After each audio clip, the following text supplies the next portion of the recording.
Joining us today, I'm very pleased to welcome Sean Roosen, founder, chairman, and CEO of Osisko Development. Sean, welcome. Good to be here, Adrian. It's great to have you. I mean, what a career you've had. So tell us what you're working on now. You have Osisko Development. What are you guys up to? Tell us a little bit about the company. Yeah, so Osisko Development, ODV on the TSX, ODV on the New York Stock Exchange. It's a company focused on our gold project in Cariboo, British Columbia, which is about 45 minutes out of Quesnel, so Central Rockies.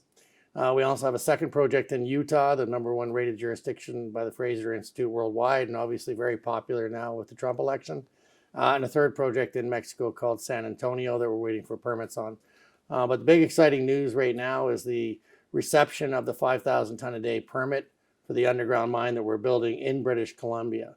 So that's got us going really hard. I'm very excited about that. And a big shout out to our First Nations partners and the BC government for getting that permit done in 4 years and 8 months, which was under the 5-year estimate.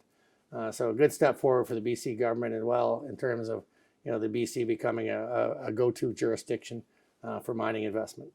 Super exciting, and it's great to hear that. So tell us about the project then. Tell us about Cariboo. What do you think is there? What have you seen so far? Well, it's a classic Osisko project. Our claim to fame is that we found and built Canadian Malartic, for which we had to move the Trans-Canada Highway and 20% of the town of Malartic because it was in an old mining town. We sold it to Agnico and Yamana back in 2014 for $4.1 billion. Shareholders did really well with us on that one. And that mine was essentially us going back to an old mining camp, putting new science on it and going back to bulk tonnage, open pit mining. And it's now become a top ninth largest gold mine in the world and the largest gold mine in Canada, producing over 700,000 ounces a year. We're trying to stick with our theme. The Cariboo Gold Project was discovered in 1858, and it's the reason that British Columbia became part of BC is because there were so many Americans came out of the California 49er gold rush that went to BC that the British government decided to make it into a province and include it for this project. So it's been a historic site. We've done over 800,000 meters of drilling. We've identified 2 million ounces of reserves, another 3.3 million ounces of resource, and that's just in the first 1,000 feet or 350 meters. We've been averaging about 1.4 to 2.2 million ounces per vertical 100 meters over a very small footprint in this project.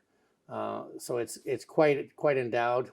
There's thousands of historic test work and data points here, but most of the work that we rely on is the stuff that we've done. So it's been completely re-drilled by us since we got there. We think it's going to be a very exciting project with multiple mines in this camp, with the first one now being permitted for 4,950 tons a day underground. We're about 1 kilometer underground doing the bulk sample.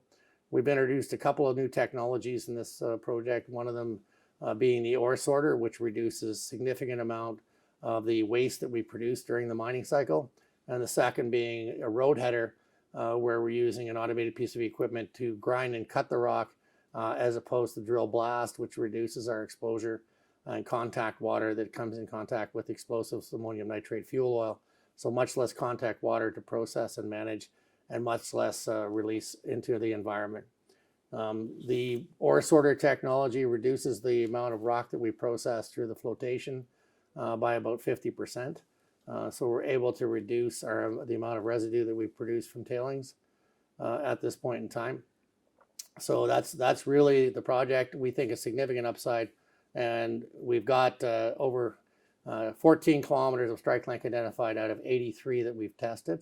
So it's been pretty impressive show of force on this deposit. It keeps getting better every day. Okay, excellent. And in our closing seconds here, where do you see this going? How do you see this playing out, say, in the next year or two? We're going to be producing gold from the bulk sample, improving the ore sorter out. We'll be finishing the updated feasibility study, and we're in mine construction now. We've got about 1.2 kilometers of underground built now. So this will be Canada's next mine build. We think it's the lead in for a big mining camp that's going to be around for a long time. Excellent. Sean Roosen, founder, chairman, and CEO of Osisko Development. Thank you for joining us and sharing what happened, what's going on the Osisko Development's mine, Cariboo mine, and other mines in North America. Thank you, Adrian.